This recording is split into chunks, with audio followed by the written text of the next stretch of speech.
فأعوذ بالله من الشيطان الرجيم. بسم الله الرحمن الرحيم. نون والقلم وما يسطرون. ما أنت بنعمة ربك بمجنون. وإن لك لأجرا غير ممنون. وإنك لعلى خلق عظيم. وقال النبي صلى الله تعالى عليه وسلم: بعثت لأتمم مكارم الأخلاق، أو كما قال عليه الصلاة والسلام. اس کا احسان ہے، اس کا فیضان ہے، اس کا احسان ہے، اس کا فیضان ہے. بزم ہستی کو اس نے سنوارا بہت. آج اشکوں سے میں نے محمد لکھا، پھر اسے اپنے ہونٹوں سے چوما بہت. تو درودوں میں ہے، تو سلاموں میں ہے، تو اذانوں میں ہے، تو نمازوں میں ہے. تیرا ثانی جہاں میں نہ مجھ کو ملا، میں نے تاریخ عالم میں ڈھونڈا بہت. اور آپ پہلے عیادت گئے، اس کے گھر پھینکتی تھی جو کوڑا سرے پاک پر. کتنی خوش بخت تھی، کتنی بدبخت تھی، یاد آتی ہے مجھ کو وہ بڑھیا بہت. تیری تعریف میں جو بھی میں نے کہا، تیری توصیف میں جو بھی میں نے لکھا، اس کو سن کر اگر اے مسیحا جاں تو مسکرا دے ذرا سا تو اتنا بہت. حضرت محترم حضرات علماء کرام اور معزز سامعین، یہ محفل محبوب خلاق دو عالم ہے. یہ محفل محبوب خلاق دو عالم ہے. یہاں قرینے سے بیٹھو، یہاں ایمان سنورتا ہے. عزیز بھائیوں اور دوستوں، دل جمعی کے ساتھ بیٹھیں، انشاءاللہ بڑی قیمتی بات ہوگی اور بہت ہی معزز اور علماء کرام ابھی ان کا بیان ہونا باقی ہے. مجھ طالب علم کا بیان سماعت کریں. اللہ رب العزت مجھ جیسے ناچیز سے کچھ ایسی بات کہلوائے جو میرے لیے نافع ہو اور آپ سب کے لیے بھی نافع ہو. اللہ تعالیٰ قبول فرمائے. سارے کہو آمین. میرے بھائیوں، اللہ کے نبی صلی اللہ علیہ وسلم سے ہمیں محبت ہے اور محبت بھی ہونا چاہیے. ہمارا اور آپ کا عقیدہ ہے کہ نبی پاک علیہ السلام سے جس چیز کی نسبت حاصل ہو گئی، اس چیز کا تذکرہ کرنا باعث سعادت ہے. میرے آقا صلی اللہ علیہ وسلم مسکراتے تھے. اگر کوئی آقا صلی اللہ علیہ وسلم کے مسکرانے کے انداز کو بیان کرتا ہے تو ہمارا عقیدہ ہے وہ عبادت کر رہا ہے. اگر میرے آقا صلی اللہ علیہ وسلم کھاتے اور پیتے تھے، اگر کوئی میرے آقا صلی اللہ علیہ وسلم کے کھانے اور پینے کے انداز کو بیان کرتا ہے تو ہمارا عقیدہ ہے کہ عبادت کر رہا ہے. اور اگر کوئی نبی پاک علیہ السلام کے سیرت کے کسی بھی گوشے کو کوئی موضوع بناتا ہے تو میرا عقیدہ ہے وہ عبادت کر رہا ہے. میرے بھائیوں، توجہ سے سننا، غور سے سننا، کیونکہ نبی پاک علیہ السلام نے اپنی زندگی میں وہ کون سی شبیہ پیش کی ہے. نبی پاک علیہ السلام کا وہ کون سا گوشہ ہے جو ہماری نظروں سے اوجھل ہو چکا ہے، جس کی بنا پر اللہ رب العزت نے لوگوں کو ایمان کی دولت سے نوازا، جس کی بنا پر لوگوں کو اللہ رب العزت نے ایمان کی دولت سے سرفراز کیا. وہ کون سی بات تھی، وجہ کیا ہے جس کی بنا پر اسلام پھیلا؟ وہ کون سا کردار ہے نبی پاک علیہ السلام کا جس کی وجہ سے لوگوں نے ایمان کا دامن تھاما، لوگوں نے اسلام کا دامن تھاما؟ وہ کون سی بات تھی جس کی وجہ سے لوگ اسلام میں جوگ در جوگ اسلام میں داخل ہوتے رہے؟ وہ کون سا کردار ہے؟ اگر یہ کردار نبی پاک علیہ السلام کے اندر نہ ہوتے تو شاید اتنی بڑی تعداد میں اسلام کے اندر داخل نہ ہوتے. کیونکہ قرآن کہتا ہے فَبِمَا رَحْمَةٍ مِّنَ اللَّهِ لِنْتَ لَهُمْ وَلَوْ كُنْتَ فَظًّا غَلِيظَ الْقَلْبِ لَانفَضُّوا مِنْ حَوْلِكَ. میرے آقا حضرت محمد عربی صلی اللہ علیہ وسلم کی تعریف بیان کرتے ہوئے قرآن کہتا ہے اے میرے نبی پاک علیہ السلام، آپ رحم دل ہیں، آپ اخلاق و مروت والے ہیں، آپ کے دل و دماغ کے اندر لوگوں کی تعظیم ہے، آپ کی لوگوں کے اندر توقیر ہے، اس کے لیے کہ آپ کے اخلاق ہی کی بنا پر لوگ اسلام میں داخل ہوئے. یہ بات کہنے کی ضرورت اس لیے پڑی کہ آج پورے عالم میں ایک پروپیگنڈا ہے. دشمنان اسلام نے اپنی ایک پوری سازش کر چکے ہیں کہ یہ بات ثابت کر دیا جائے کہ اسلام میں اخلاق و محبت کا کوئی گنجائش نہیں، اخلاق و محبت کی کوئی گنجائش نہیں. اسلام تو مار کاٹ کا مذہب ہے، اسلام تو دہشت گردی کی تعلیم دیتا ہے. میں بڑی ذمہ داری کے ساتھ اور اللہ کی قسم کھا کر یہ بات کہتا ہوں کہ اللہ تبارک و تعالیٰ نے جو اخلاقی تعلیم اپنے نبی پاک علیہ الصلوۃ والسلام کو جو اخلاقی کردار عطا کیا ہے وہ کسی مذہب کے اندر موجود نہیں ہے. آپ مذاہب کا دل کھول کر مطالعہ کر لیں, مذاہب کو پڑھ لیں, آپ کو حضور کے ہاں جو اخلاق ملے گا, آپ کو حضور کے ہاں جو عمدہ اخلاق ملے گا وہ کسی کے ہاں موجود نہیں ہے. تم دنیا والوں کو بتاؤ, اسی اخلاق ہی کی بنا پر لوگ اسلام کے اندر داخل ہوئے. دنیا والوں کو بتاؤ کیونکہ تم تو اندھے ہو, تمہارے پاس اخلاق نام کی کوئی چیز نہیں تھی, تمہارے پاس اخلاق نام کی کوئی نام و نشان نہیں تھا, تم اخلاق کو جانتے ہی نہیں تھے. یہی نبی پاک علیہ الصلوۃ والسلام ہے جس نے ہر ایک کو مقام کو بتا دیا. تمہیں تو یہی نہیں پتا تھا کہ باپ کا مقام کیا ہوتا ہے, تمہیں تو یہی نہیں پتا تھا کہ بہن کا مقام کیا ہوتا ہے, تمہیں تو یہی نہیں پتا تھا کہ ماں کا مقام کیا ہوتا ہے. تم تو عورتوں کو ڈائن سمجھتے تھے. یہی اسلام ہے, یہی مذہب اسلام ہے جس نے ہر ایک کے مقام و مرتبے کو بتا کر, جس نے ہر ایک کے مقام و مرتبے کو بتلا کر سریا کی بلندی تک پہنچا دیا ہے. میرے نبی پاک علیہ الصلوۃ والسلام کی اخلاق ہی کی بنا پر لوگ اسلام میں داخل ہوتے رہے. میرے بھائیوں توجہ کیجئے گا, اللہ کے نبی پاک علیہ الصلوۃ والسلام اس اخلاق کی وجہ سے, اس اخلاق کو پھیلانے کے لیے کہ نبی دین کی کام کرنے کے لیے مکہ المکرمہ کی گلیوں میں چل رہے ہیں. مکہ کی وادی ہے. توجہ سے سنیے, آنے والا مقرر جیسے ہی اسٹیج پر آئے گا ویسے ہی میں اپنی بات کو ختم کر دوں گا, کیونکہ میرے بھائیوں بڑوں کے سامنے بولنا بے ادبی اور بد اخلاقی ہوا کرتا ہے. اللہ کے نبی پاک علیہ الصلوۃ والسلام مکہ کی گلی ہے, مکہ کی گلیوں میں چل رہے ہیں. اسلام کی دعوت, اسلام کو پھیلانے کے لیے مکہ میں ایک عورت ہے جس کا نام ام جمیل ہے. توجہ سے سنیے, جس کا نام ام جمیل ہے, اور عبرت لینے کی کوشش کیجیے گا اور اس سے سبق حاصل کیجیے گا کہ اللہ کے نبی صلی اللہ علیہ وسلم مکہ کی گلی میں چل رہے ہیں. مکہ کی گلی ہے, مکہ کی وادی ہے, اس مکہ میں ایک عورت ہے جس کا نام ام جمیل ہے. وہ عورت کیا کرتی ہے؟ وہ عورت یہ کرتی ہے کہ صبح سے شام تک کے کوڑے کو, اپنے گھر کے تمام کوڑے کو اکٹھا کرتی ہے, اور جب نبی پاک علیہ الصلوۃ والسلام کا اس راستے سے گزر ہوتا ہے, اس راستے سے جانا ہوتا ہے, تو ام جمیل کیا کرتی ہے؟ یہ ام جمیل اس تمام کوڑے کو اکٹھا کرنے کے بعد اللہ کے نبی پاک علیہ الصلوۃ والسلام کے سر مبارک پر ڈال دیتی ہے. آپ صلی اللہ علیہ وسلم کے اوپر وہ کوڑا ڈالا جاتا ہے. آپ صلی اللہ علیہ وسلم راستے سے گزر جاتے ہیں, کوئی بددعا کا جملہ اپنی زبان سے ادا نہیں کرتے, کوئی برا بھلا نہیں کہتے, کوئی گالی گلوچ نہیں کہتے. تم تانے دیتے ہو مذہب اسلام کو, تم تانے دیتے ہو مذہب اسلام کو, تم دہشت گردی کا تعلیم بتلاتے ہو. یہ دیکھو میرے نبی پاک علیہ الصلوۃ والسلام کا اخلاق ہے, یہ میرے نبی پاک علیہ الصلوۃ والسلام کا کردار ہے. ایک مرتبہ ہوتا ہے کہ اللہ کے نبی پاک علیہ الصلوۃ والسلام اس راستے سے گزرتے ہیں, اور وہ بوڑھی عورت اللہ کے نبی پاک علیہ الصلوۃ والسلام پر کوڑا نہیں ڈالتی ہے. آپ صلی اللہ علیہ وسلم فکر مند ہو جاتے ہیں, پریشان ہو جاتے ہیں. ہم ہوتے تو خوش ہو جاتے,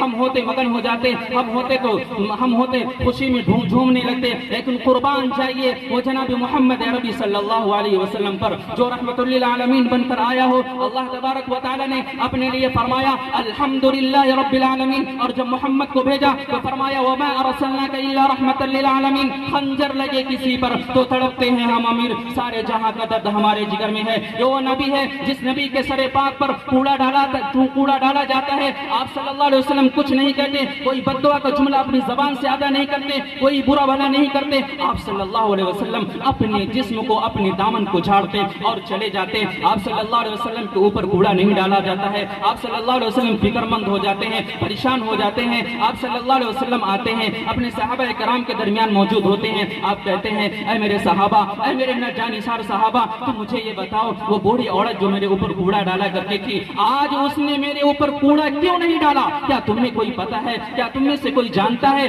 تو کوئی صحابی عرض کرتا ہے اے اللہ کے رسول جناب محمد عربی صلی اللہ علیہ وسلم, وہ تو بیمار ہو چکی ہے, وہ تو پریشانی میں مبتلا ہے, مجھ پر تو مصیبت آ چکی ہے. اللہ کے نبی صلی اللہ علیہ وسلم فرماتے ہیں اے میرے صحابہ, اے میرے جانثار صحابہ, چلو ہم ان کی عیادت کر کے آتے ہیں, ہم اس کی عیادت کر کے آتے ہیں. کیوں نبی پاک علیہ الصلوۃ والسلام کی حدیث ہے کہ جو شخص کسی شخص کی عیادت کرتا ہے تو رحمت میں غوطہ لگاتا ہے, اور جب تک اس کی عیادت کر کے واپس نہیں آ جا سکتا, اور رحمت کے فرشتے اس کے لیے دعائے مغفرت کرتے ہیں. اللہ کے نبی صلی اللہ علیہ وسلم اپنے چند صحابہ کرام کے ساتھ جاتے ہیں, اس بوڑھی عورت کے گھر کو پہنچ جاتے ہیں, گھر دروازے پر پہنچ جاتے ہیں, دروازے کو دستک دیتے ہیں، دروازہ اس بوڑھی عورت کی بچی کھولتی ہے اور دیکھتی کیا ہے کہ سامنے محمد عربی صلی اللہ علیہ وسلم کھڑے ہیں اور ان کے ساتھ چند صحابہ کرام کھڑے ہیں۔ وہ بچی کانپ جاتی ہے، وہ بچی لرز اٹھتی ہے، وہ بچی ڈرنے لگتی ہے، ایسا معلوم ہوتا ہے کہ اس کے پاؤں کی نیچے سے زمین کھسک گئی ہو، وہ ڈرنے لگتی ہے، وہ دوڑتی ہوئی اپنی ماں کے پاس جاتی ہے اور عرض کرتی ہے، اے میری امی جان، اے میری پیاری ماں،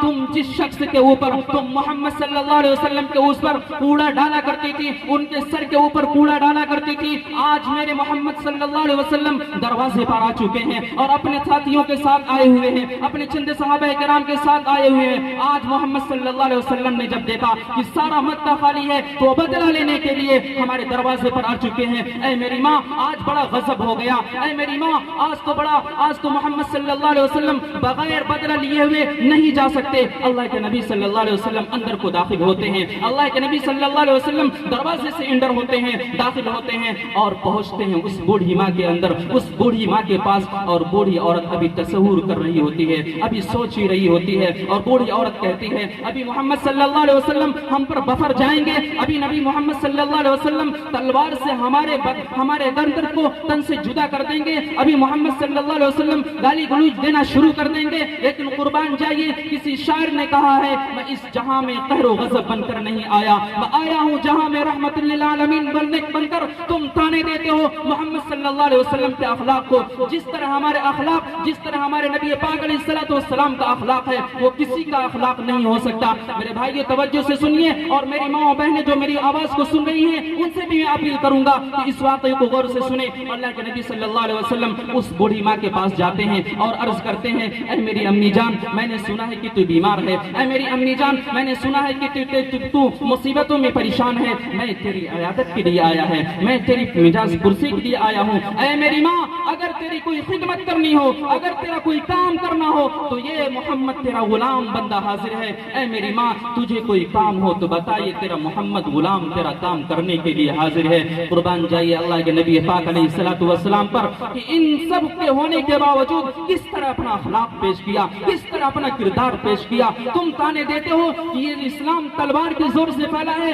نہیں، ہرگز نہیں۔ اے تاریخ، تیری صداقت پر سلام، تیری صداقتوں پر سلام۔ تم تاریخ کو پہلے پڑھ لو، تاریخ کی ردا کو چاک کر کے دیکھ، تب پتہ چلے گا کہ محمد عربی صلی اللہ علیہ وسلم کا اخلاق کس طرح ہے، اخلاق کس طرح ہے۔ میرے نبی پاک علیہ الصلوۃ والسلام کے سامنے ایک واقعہ بیان کیا گیا، میرے نبی پاک علیہ الصلوۃ والسلام کے سامنے ایک عورت کا ذکر کیا گیا۔ یا اللہ کے رسول صلی اللہ علیہ وسلم، ایک عورت ہے بڑی تہجد گزار ہے لیکن بڑی بدتمیز ہے، ایک عورت ہے بڑی نمازی ہے لیکن بڑی بدتمیز ہے، ایک عورت ہے جو نمازیں خوب پڑھتی ہے لیکن بڑی بدتمیز ہے۔ غیر انہا توضی بلسان جرارہا، کہ وہ اپنی زبان کو کنٹرول نہیں کرتی، اپنی زبان کو اپنی زبان کے ذریعے دوسروں کو ایذا پہنچاتی ہے، تکلیف پہنچاتی ہے۔ اللہ کے نبی صلی اللہ علیہ وسلم نے فرمایا، احفظ لسانک، کہ تم اپنی زبان کی حفاظت کرو۔ اگر تم نے اپنی زبان کی حفاظت کر لی تو اللہ کی قسم کامیاب ہو سکتے ہیں،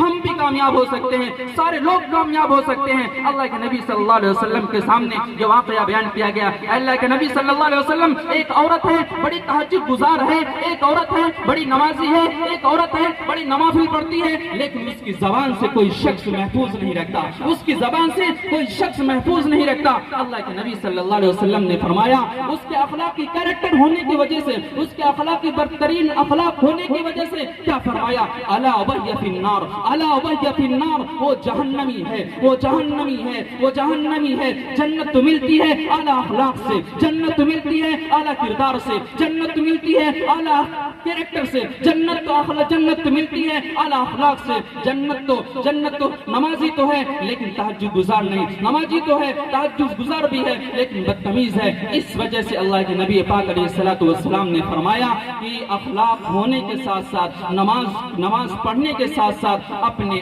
آپ کو، اپنی زبان کی بھی حفاظت کرنے کی ضرورت ہے۔ ایک واقعہ بیان کر میں اپنی بات کو ختم کروں گا کیونکہ اسٹیج پر حضرت والا تشریف لا چکے ہیں۔ میرے عزیز بھائیوں، یورپ کا ایک شخص مسلمان ہوتا ہے، یورپ کا ایک شخص مسلمان ہوتا ہے، لوگ اس سے پوچھتے ہیں کہ تیرے مسلمان ہونے کی وجہ کیا ہے، تیری مسلمان ہونے کی بات کیا ہے؟ تو وہ شخص کرتا ہے کہ میں نے سیرت رسول صلی اللہ علیہ وسلم کا ایک واقعہ پڑھا ہے۔ واقعہ کیوں ہے؟ وہ فرماتے ہیں کہ سیرت میں یہ لکھا ہوا ہے کہ اللہ کے نبی صلی اللہ علیہ وسلم مسجد میں تشریف فرما ہے، ایک شخص دوڑتا ہوا آتا ہے، کانپتا ہوا آتا ہے اور کہتا ہے اللہ کے رسول صلی اللہ علیہ وسلم، اب اس واقعے سے اندازہ لگائیں کہ اللہ کے نبی صلی اللہ علیہ وسلم کا اخلاق کس طرح ہے اور ہمارا اور آپ کا اخلاق کس طرح ہے، ہمارا معاملہ کس طرح ہے۔ ہر انسان اپنا محاسبہ کرے، جائزہ لے، اور یہ میرا واقعہ سنیں کہ اللہ کے نبی صلی اللہ علیہ وسلم کے سامنے آتا ہے اور عرض کرتا ہے اللہ کے رسول صلی اللہ علیہ وسلم، میرا ایک اکلوتا بیٹا ہے، ایک اکیلا بیٹا ہے، ایک تنہا بیٹا ہے، وہ چند دنوں سے غائب ہو چکا ہے، 3 دن ہو چکے ہیں، وہ ابھی گھر کو نہیں آیا ہے۔ اللہ کے نبی صلی اللہ علیہ وسلم آپ دعا فرما دیجئے، آپ اللہ سے دعا فرما دیجئے کہ میرا بیٹا مل جائے، میرا بچہ مل جائے۔ اللہ کے نبی پاک علیہ السلام اپنا مبارک ہاتھ اٹھاتے ہیں دعا کرنے کے لیے، ابھی ہاتھ اٹھائے اور زبان سے کوئی کلمہ نہیں ادا ہوا، زبان سے کوئی کلمہ نہیں نکلا، زبان سے کوئی کلام نہیں لکھنا۔ اتنی دیر میں ایک دوسرے صحابی آتے ہیں اور عرض کرتے ہیں اے اللہ کے پیارے نبی صلی اللہ علیہ وسلم، ہم نے اس آدمی کے بچے کو پناہ باغ میں ٹہلتا ہوا دیکھا ہے، کھیلتا ہوا دیکھا ہے۔ اتنا سننا ہوتا ہے کہ وہ شخص وہاں سے اللہ کے نبی پاک علیہ السلام کی مجلس سے نکلتا ہے اور دوڑتا اس مسجد اس باغ کی طرف دوڑ لگاتا ہے، تو اللہ کے نبی پاک علیہ السلام کہتے ہیں اے میرے صحابی، اس شخص کو روکو، اس شخص کو آواز لگاؤ، اس کو روکو۔ چنانچہ چند صحابہ کرام جاتے ہیں اور اس کو روکتے ہیں اور اس کو منع کرتے ہیں اور نبی پاک علیہ السلام کے سامنے لے آتے ہیں۔ وہ صحابی آتے ہیں اور عرض کرتے ہیں اللہ کے نبی صلی اللہ علیہ وسلم، آپ نے ہمیں کیوں روکا، آپ نے ہمیں کیوں منع کیا اس باغ میں جانے سے؟ میرا بچہ مل گیا ہے، میرے بچے کا پتہ معلوم ہو چکا ہے، اب میں یہاں 1 منٹ 1 لمحہ 1 سیکنڈ رکنے کے لیے تیار نہیں ہوں۔ تو اللہ کے نبی پاک علیہ السلام کہتے ہیں ہاں میرے صحابی، ہاں میرے جانثار صحابی، تم جانا، شوق سے جاؤ اس باغ میں، شوق سے جاؤ اس بچے کے پاس، لیکن ایک بات میرا خیال کرنا، ایک بات میری یاد رکھنا۔ وہ بات کیا ہے؟ اللہ کے نبی پاک علیہ السلام نے فرمایا کہ جانا اس باغ میں، لیکن اپنے بیٹے کو بیٹا کہہ کر مت بلانا۔ توجہ سے سنیں، اللہ کے نبی صلی اللہ علیہ وسلم کیا کہتے ہیں کہ اپنے بیٹے کو بیٹا کہہ کر مت بلانا۔ تو وہ صحابی عرض کرتے ہیں اللہ کے نبی صلی اللہ علیہ وسلم، جب وہ میرا بیٹا ہے تو بیٹا کہہ کر کیوں نہ پکاروں؟ اللہ کے نبی صلی اللہ علیہ وسلم کہتے ہیں ہاں مجھے سب کچھ معلوم ہے کہ وہ تیرا بیٹا ہے، لیکن مدینہ میں ان بیٹوں کی، ان بچوں کی زیادہ کثرت ہے جن کے ماں باپ شہید ہو چکے ہیں، جو یتیم ہو چکے ہیں، ان بچوں کی زیادہ کثرت ہے۔ اور اگر تم اس باغ میں گئے، اس باغیچے میں گئے اور اپنے بیٹے کو بیٹا کہہ کر آواز لگایا، بیٹا کہہ کر بلائے، تو کہیں ان معصوم بچوں کی ممتا جاگ نہ جائے، ان معصوم بچوں کو اپنے ماں کی یاد نہ آ جائے، باپ کی یاد نہ آ جائے، اور اس یاد آنے کی وجہ سے ان بچوں کو ٹھیس پہنچ جائے، ان بچوں کو تکلیف پہنچ جائے۔ میں یہ نہیں چاہتا کہ تیرے اس کلام کی وجہ سے، تیرے اس کلام کے ذریعے سے ان معصوم بچے کو تکلیف پہنچے۔ تو بھلا بتاؤ، جس نبی نے اتنے معصوم بچوں کا خیال رکھا ہو، جس نبی نے اتنی باریک باتوں کا خیال رکھا ہو، تو اس نبی کا اخلاق کیسا ہو سکتا ہے، اس نبی کا اخلاق کتنا بلند ہو سکتا ہے، جس واقعے سے اندازہ لگایا جا سکتا ہے۔ تو میرے بھائی اور دوستو، اللہ کے نبی پاک علیہ السلام نے فرمایا کہ تم جاؤ اور اس بچے کو اپنا بیٹا کہہ کر مت بلانا۔ تو ہمیں اور آپ کو ضرورت ہے کہ ہم اللہ کے نبی پاک علیہ السلام کے فرمودات کے مطابق زندگی گزاریں، ہم نقش محمد عربی صلی اللہ علیہ وسلم کے طریقے پر چلیں، تاکہ ہماری دنیا بھی سنورے، ہماری آخرت بھی سنورے۔ نہ جانے کتنی سنتوں کو نیلام کیا جاتا ہے، لیکن ہمیں کوئی پرواہ نہیں ہوتی ہے، سنتوں کو سنت سمجھ کر ہم چھوڑ دیتے ہیں۔ بھلا بتاؤ، یہ عشق کرنے کا ثبوت ہے، یہ نبی پاک علیہ السلام سے پیار کرنے کا ثبوت ہے؟ ہرگز نہیں۔ اگر نبی پاک علیہ السلام سے محبت کرنے کا ثبوت ہوتا تو اس طرح ہونا چاہیے۔ اللہ کے نبی پاک علیہ السلام کے سامنے غزوہ تبوک کا موقع ہے، حضرت ابو بکر صدیق رضی اللہ تعالی عنہ کا واقعہ ہے کہ اللہ کے نبی پاک علیہ السلام نے اعلان کر دیا کہ اے لوگو، تمہارے مال، تمہاری عزت آبرو کی مجھے ضرورت ہے۔ تو تمام لوگوں نے جو ہو سکا وہ سب لا کر دربار نبی میں حاضر کر دیا. حضرت ابو بکر صدیق کے پاس جو موجود تھا وہ سب کچھ لا کر رکھ دیا. اس کے بعد حضرت ابو بکر صدیق رضی اللہ تعالی عنہ کے جسم پر صرف ایک کرتا باقی رہا. یہی واقعہ میں بتا کر ختم کروں گا اپنی بات کو, اور توجہ سے سنیں اور یہ اندازہ لگائیں کس قدر نبی پاک علیہ الصلوۃ والسلام سے حضرت ابو بکر صدیق رضی اللہ تعالی عنہ نے پیار کرنے کا ثبوت دیا ہے, عشق کرنے کا ثبوت دیا ہے. ہمارا تو معاملہ اس طرح ہے کہ محمد کا نام آتا ہے تو جھوم جاتے ہیں, اور جب کام آتا ہے تو گھوم جاتے ہیں. اللہ ہمیں سچا عشق کرنے کی توفیق عطا فرمائے. حضرت ابو بکر صدیق رضی اللہ تعالی عنہ مدینہ کی مارکیٹ میں چلے جاتے ہیں اور آواز لگاتے ہیں, ہے کوئی ایسا شخص جو یہ میرے کرتا خریدے, ہے کوئی ایسا شخص جو میں یہ کرتے کو فروخت کر رہا ہوں, کوئی خرید لے. تو کوئی شخص آگے بڑھتا ہے اور اس کرتے کو خرید لیتا ہے, اور یہ کرتا 18 درہم میں فروخت ہو جاتا ہے. حضرت ابو بکر صدیق رضی اللہ تعالی عنہ 18 درہم لے کر اپنے گھر کو واپس آتے ہیں, اور اس کے بعد حضرت جبریل امین علیہ السلام کو اللہ تبارک و تعالی بلاتے ہیں اور کہتے ہیں, اے جبرائیل تم دیکھ رہے ہو میرے یار کو, تم دیکھ رہے ہو میرے ابو بکر صدیق کو, تم دیکھ رہے ہو نبی کے عاشق کو کس طرح اپنے عشق کا ثبوت دے رہا ہے, کس طرح دین اسلام کو پھیلانے کے لیے اپنے آپ کو قربان کر رہا ہے. اے جبرائیل جاؤ جاؤ جاؤ میرے محبوب کے پاس جاؤ اور اسے حضرت ابو بکر صدیق کا سلام پیش کرو. اللہ کے نبی پاک علیہ الصلوۃ والسلام کے پاس حضرت جبریل آتے ہیں, تنہا نہیں آتے ہیں, ساتھ میں 70,000 فرشتے بھی ہوتے ہیں. اور یہیں پر بس نہیں ہوتا ہے میرے عزیز بھائیوں, بلکہ حضرت ابو بکر صدیق رضی اللہ تعالی عنہ جس طرح لباس اپنا بناتے ہیں, جس طرح اپنا حلیہ بناتے ہیں, اسی طرح وہی حلیہ حضرت جبریل علیہ السلام اور فرشتوں کی تمام لشکر وہی حلیہ بنا کر حضرت جناب محمد عربی صلی اللہ علیہ وسلم کی خدمت میں حاضر ہوتے ہیں. اللہ کے نبی صلی اللہ علیہ وسلم دیکھتے ہیں کہ حضرت جبریل آئے, لیکن جیسے پہلے آیا کرتے تھے اس طرح نہیں آئے.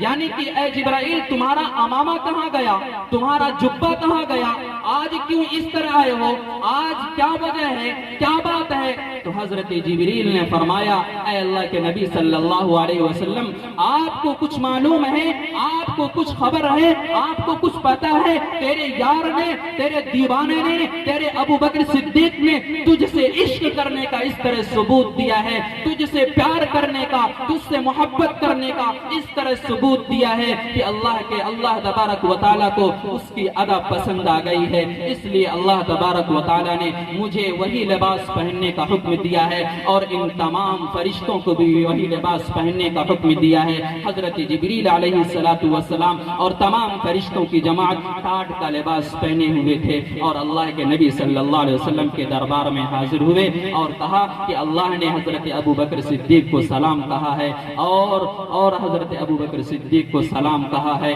میرے بھائیوں, اس واقعے سے اندازہ لگایا جا سکتا ہے کہ صحابہ کرام نے کس طرح نبی پاک علیہ السلام سے پیار کرنے کا عشق, پیار کرنے کا ثبوت دیا ہے. اللہ تبارک و تعالی ہمیں بھی صحیح معنوں میں پیار کرنے کا عشق, پیار کرنے کی محبت, پیار کرنے جس طرح پیار کیا جاتا ہے وہی پیار عطا فرمائے. اللہ تعالی ہم سب کو کہنے سننے سے زیادہ عمل کی توفیق عطا فرمائے. وآخر دعوانا الحمدللہ رب العالمین.